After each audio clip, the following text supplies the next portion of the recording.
Bridges puts up a three. Bang! Bang! We got an absolute thriller ending, a heavyweight wrestling match in the middle of the game, and we saw a potential finals preview in Boston. Last night was spectacular and we got a start in Portland. My Knicks are destined to play thriller games this season. With Jalen out, Mikal Bridges and Karl took over the scoring load against the Blazers in a roller coaster game with a bunch of ups and downs. Bridges playing with 5 fouls. Hart sets the screen. Bridges pulls up. Shot is good. Mikal Bridges nails the jumper. Towns pulls up three-pointer. It's good. Karl Anthony Towns with a huge three. Cross court. Towns a three. Bang! Karl Anthony Towns back-to-back threes. Let's go! Up by 6 with less than 80 seconds to go, we just have to play smart. Hands off to Scoot. Working off a screen, step back for 3. Backed it up and in! Henderson 4-4 from three-point range tonight. Why not? There's no way Scoot planned on banking this one in. Anyway, the ball is safe in Mikal's hands. Bridges looking. Bridges drives. Pulls up jumper. Puts it in. Mikal Bridges, huge shot. Knicks back up 5. Bridges puts New York up by 5, but Scoot Henderson played like a man possessed in the fourth quarter. Here he goes to work on McBride. Crossed him over into the lane. Draws contact. Laid it in. Oh, and one. And a foul. Scoot Henderson and his considerable talents takes it right to the cup. Ooh, that was a late whistle for the end one. You see the bump prior, but there's a slight if any contact on the finish. However, Henderson uses the opportunity to cut the lead to 2. And with 2.5 seconds on the shot clock, Mikal misses the tough fadeaway, giving Portland a chance to go for the win. They come off a clinging screen. Scoot steps out. He's got it. Working hard. Nearly tripped into the lane. Sudden stop. Turns. Laid it up. Off the back iron. He's fouled with 3 and 4/10 seconds remaining. Scoot Henderson steps to the line with a chance to tie this baby. Man, look at Scoot sliding his foot like he's ice skating. And then the refs award him with the foul when Robinson was in an absolutely vertical and legal defensive position. But the Knicks don't have a challenge, so Henderson drains both shots to tie the game with his 18th point of the quarter. 2 easy whistles in the last 40 seconds, resulting in 3 points for the home team. That's a tough task to fight against. With no timeout, McBride fires up a prayer but comes up short, and we go to overtime when Scoot continues with his brilliance. On the lob, over to Scoot, into the lane, to the glass, changes in midair from both hands to left hand and angles it by Bridges to score. 30 points off the bench on 62.5% from the field, an amazing game for the former 3rd pick of the draft. On the other end, the red-hot Bridges responds with his patented mid-range jumper. Bridges gets away from him, pulls up jumper. It's good. A 30-point game for Mikal Bridges. These were going to be the last points up until the very end of the extra period, when Denny Avdia decided to bully his way inside and put an end to this game. Quick lob inbounds. Here's Denny goes to work. He goes right at Bridges into the air. Knocked him down. He laid up and then he's fouled. Avdia takes it strong. Denny converts the end one as the entire arena is standing up, waiting for the last 3 seconds to pass so they can start celebrating. Only thing is, Knicks break. Hart gets it right back to Bridges. Bridges puts up a 3. Bang! Bang! Mikal Bridges wins it at the buzzer. What a finish! Mikal goes bang bang in the heart of Portland for an astonishing win on the road. 33 points on 62% efficiency in the game-winning 3 at the buzzer, and a dream case for every Knicks fan like myself. And here's a little mad coincidence to exercise your brain. Bridges' game winner marked the 42nd lead change of the game, which ended up with a result of 114 to 113. He also hit a game winner back in 2023 in a Nets uniform against the Hawks, changing the lead for the record-breaking 43rd time. That game ended with the exact same result, 114 to 113. Crazy. Moving on to Boston for the clash of the main title favorites, Thunder vs Celtics, and the visitors started the game furiously, forcing Mazzulla to call a timeout just 3 minutes into the game. Thunder with a little bit of pace into the front court. Tort using that big body of his to make space against Derek White. Here's Gilgeous-Alexander, they're the leading scorer in the NBA this year. Through the contact, got the second one to go on the putback. 2:20 into the ball game for the Celtics. They're 0 for 5. Case and Wallace with a little bit of jelly at the rim and a timeout called. But then Derek White and good old Horford went nuts from downtown. Horford open from deep, and he rings one up. Here's Tatum. Horford made the last one. That's 2 in a row. One more to Tatum. Unselfish basketball results in an open 3, and White cashes out. White pulls again. That's 2.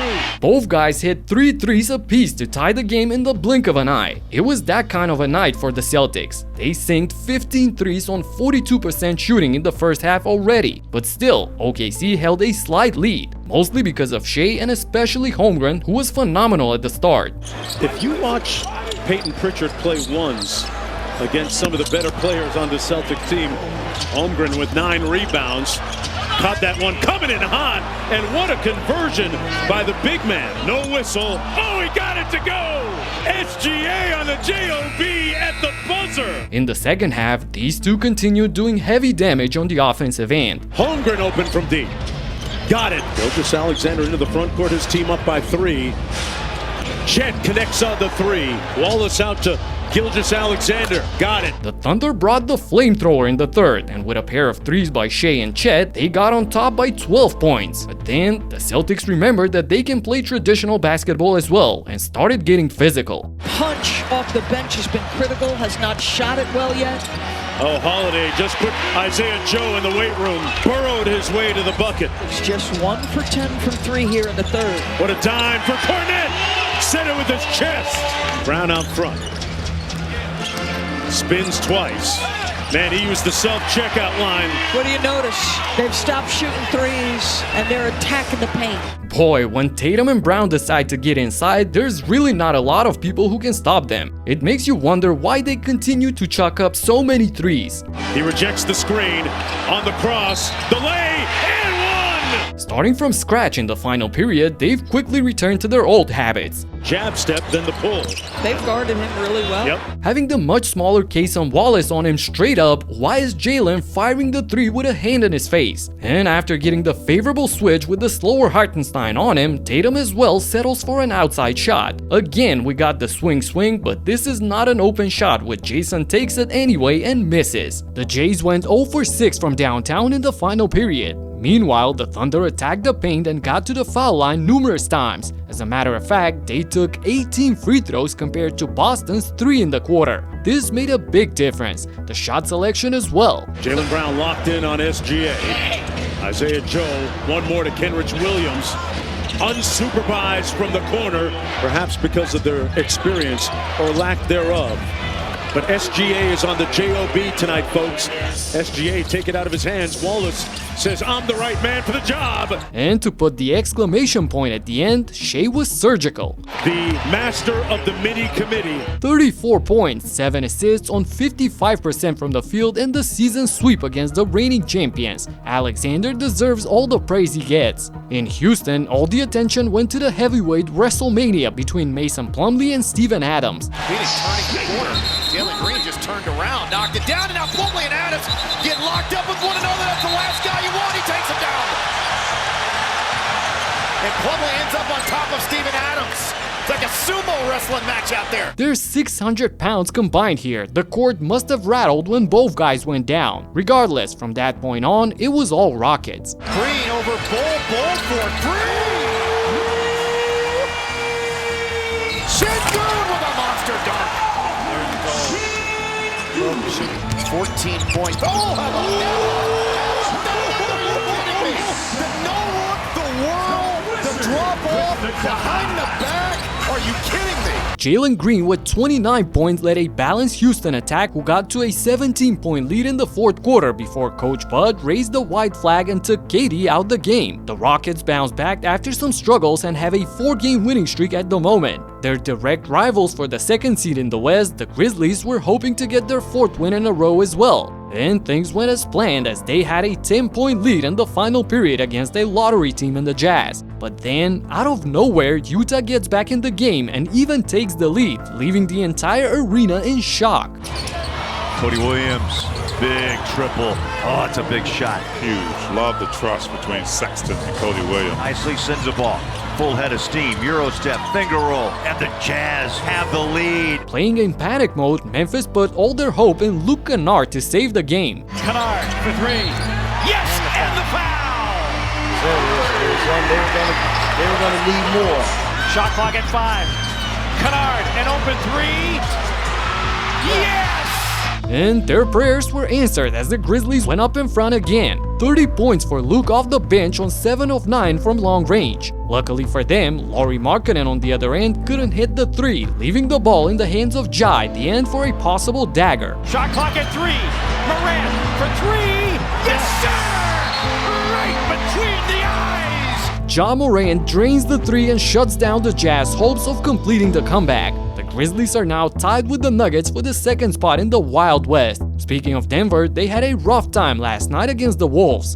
Turnaround jumper, good for Anthony Edwards. Number 2 in the NBA in terms of points from their scorers, and from their bench, they're 27th. Edwards in the open floor with the slam. Randle driving on Porter, and that was a tough shot by Julius Randle, but we've seen him make that a lot throughout his career. Ant and Randle balled out for 29 and 25 points respectively and dominated the Nuggets in a wire-to-wire win. They're 6th in a row and 11th with Randle on the court. But this game was nothing like yesterday's madness between the Pacers and the Bucks. I broke down everything in my last video, so click right here and check it out. Talk to you in the next one. Peace out.